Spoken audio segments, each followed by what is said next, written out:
So you buy your first property. Congratulations. You made a decision to go down this path to do real estate investing, flipping this house from A through Z, and it holds a little bit of risk for you. But don't worry, I got the secret sauce. With the right mindset and attitude and procedures, you're gonna be able to turn this real estate journey into a very successful business. I assure you, if you watch this video, you're gonna be able to have 3 amazing tips on how to make this real estate business very successful for your first flip that you have under contract.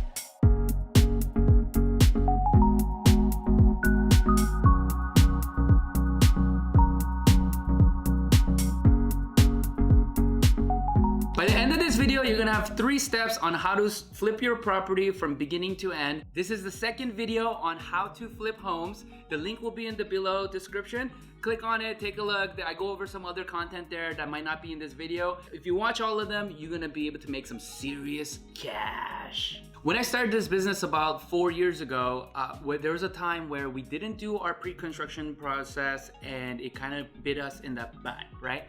And we didn't really know about the whole permitting process and etc. Like what we're supposed to do, what we're supposed to get. And we just kind of went with the flow a little bit. And the next thing you know, we had the inspectors coming up and then it was kind of like, we gotta stop. But thank God we were able to proceed through this with our amazing staff and team. But it was just one extra step that cost us a little bit more money. Now I have my own company where we have multiple people working here, and we went through a lot of bad apples for contractors, designers. It was hard because I'm managing this first project flip, which I don't know too much about, and I'm at the same time sourcing for these people. And now today we have a full-on staff, we have a full-on construction company in-house. We do our own construction and other people's construction, which we've done multiple projects. So now we have a lot of experience on how to deal with the city and how to deal with clients and the neighbors and little things that I'm just gonna go over in this video. Stay till the end because the last one's my favorite. Do me a favor, hit that subscribe button and the notification button. It really helps our YouTube algorithm. If you have any topics that you want me to speak about, go ahead below and comment below. And if there's enough requests, my team and I will curate something. Step number 1, pre-construction, okay? This is so important in the game because this is where you're gonna kind of set the tonality for your neighbors, for your crew, so that you could have a good systematic approach to starting a construction. If you haven't done so already, you should already have done your job walk. You should have already walked your property, probably before escrow, but since you're watching this video, do your job walk because that's where you're gonna see what you're gonna fix or what you're not gonna fix. And at the same time, here's another golden nugget I'm just gonna drop on you. You take your contractor there and then you give him a range. He might want a range. Hey, what do you think is gonna cost 500 or 1,000, right? He might say no, he might say yes.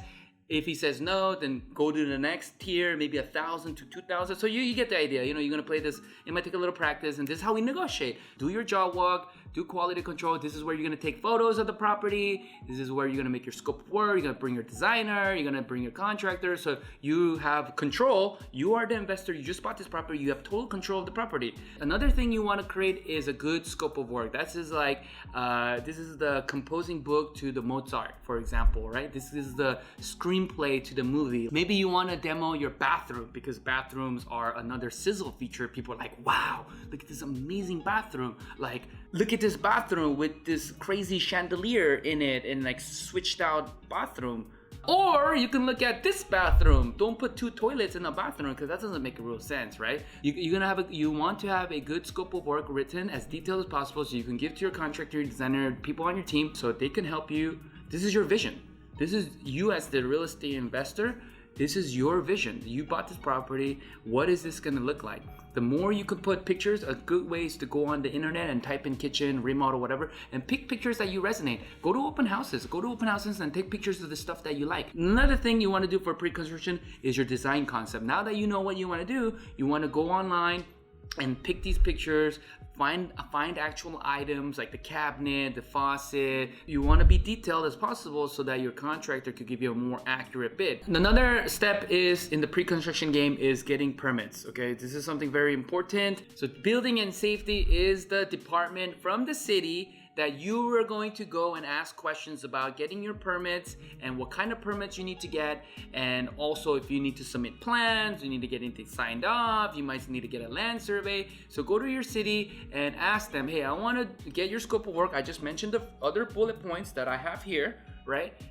Once you do that, take that to the city and tell them, hey, this is what I want to do to this property, and what should I do? What kind of permits do I need? Do I need to get a permit? Do I not need to get a permit? They're gonna guide you which way you need to go and how you need to get it done. A next step is to go talk to your neighbors. I learned this the hard way. You know, we were making some of these construction jobs are gonna take like months, and imagine hearing this like. It's pretty frustrating. Like if I'm waking up to this at 7, 8 a.m., I'm like, ah! Talk to your neighbors, because if I'm that upset, I'm gonna like go online and try to stop your job, right? But if you talk to them first and kind of give them a heads up, hey John, or hey Bob, what's going on? I just bought this property. Ninja tip, I don't introduce myself as an investor anymore, because they would expect me to give them money for some reason. They think I have a lot of money. So now I just frame it, hey John, I just bought this house. I'm gonna do a little bit of work. Here's my number. If you need anything, give me a call. So that way you're managing the crisis. If it happens, that it will come to you, at least you can create the channel for it to come to you versus it going to some other authority. Like that goes a long way. And you'll be surprised how that's gonna really change your renovation in your first flip, because now you have a report. Another good reason why you wanna talk to your neighbors is because they can be your boots on the ground. Your neighbor could be a great resource for, be like, hey John, is everything okay?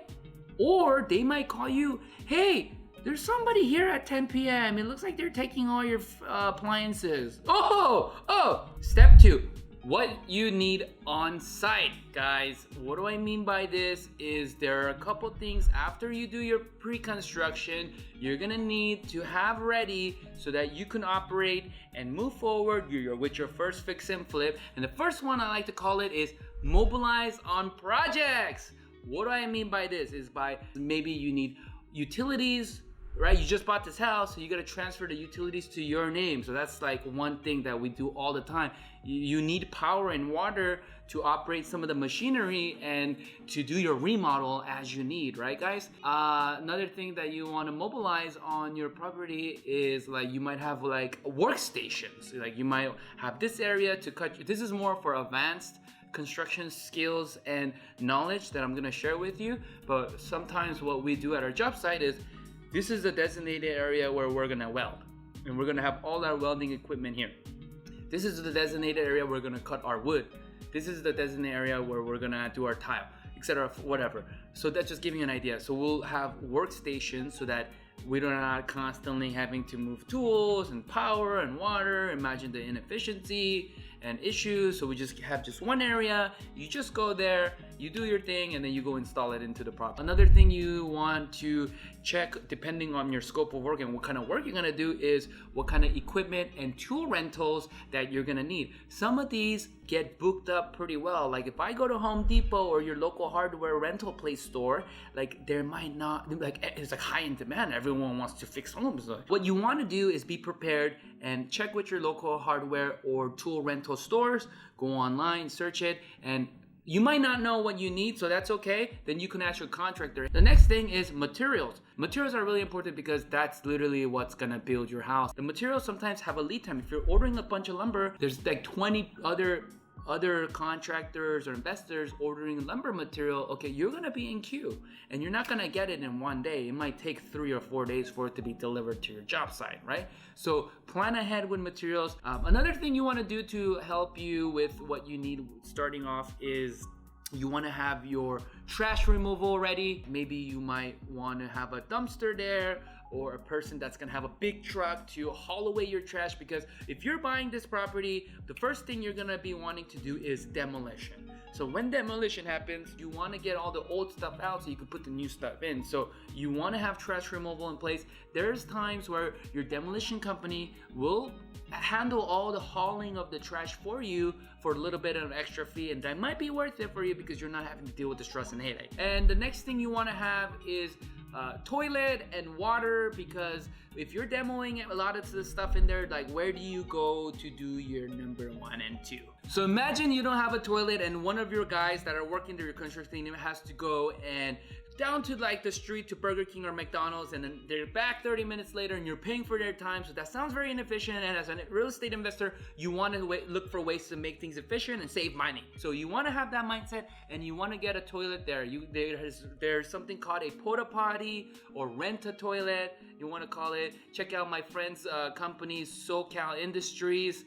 He's here in the Southern California area, where they will bring you a portable toilet. They will even service it every week for you, and you just pay a monthly fee for that, and you set it and forget it until the time it is for you to remove that.